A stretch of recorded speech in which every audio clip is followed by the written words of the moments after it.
Yeah, well, obviously, hurricanes in the state of Florida. Florida is certainly no stranger to hurricanes.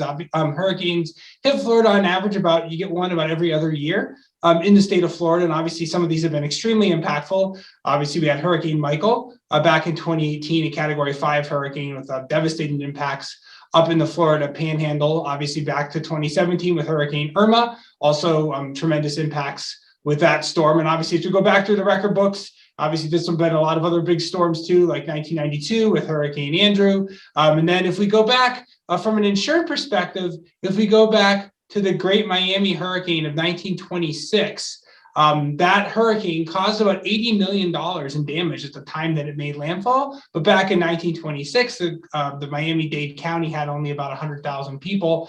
Now Miami-Dade County has about 2.7 million people. So that same Category 4 hurricane, if it were to make landfall today, would be estimated to cause over $200 billion in damage. So certainly Florida is certainly no stranger to very impactful hurricanes.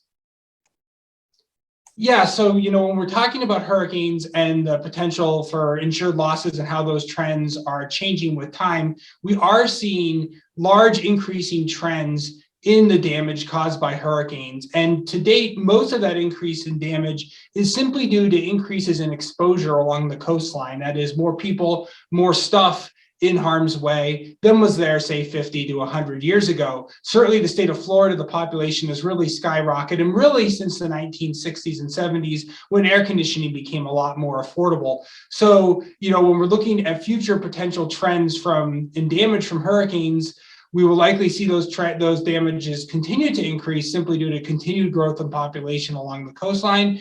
We also need to worry about climate change and its potential impacts.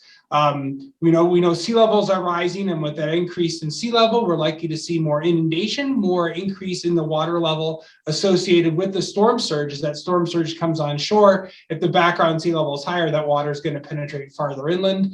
Also, with a warmer atmosphere associated with climate change, we're likely to see more rainfall, since a warmer atmosphere can hold more rain.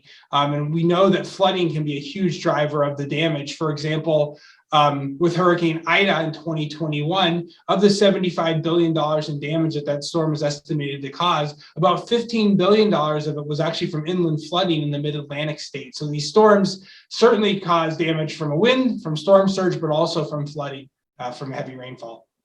Yeah, so when it comes to our hurricane forecast from Colorado State, we will be putting out our first hurricane forecast on Thursday, April the 7th. So we haven't put out a formal forecast yet, but at this point, the odds of an El Nino, which is warmer than normal water in the central and eastern tropical Pacific, appear quite low. El Nino is generally good for the hurricane season because it increases upper level winds that tear apart hurricanes, and it tends to cause weaker storm seasons. So unfortunately, we don't think we're going to have El Nino tearing apart hurricanes in 2022. We're obviously very closely monitoring conditions. We'll have a lot more to say with our first update in a couple of weeks. When it comes to longer term trends, we are likely to see increases in damage due to more people and more stuff along the coastline. But one of the things that we are obviously hoping for is that with improved building codes, with better knowledge of these storms, better forecasts, but also with better mitigation approaches, we can mitigate future damage from storms by building better and building smarter as well.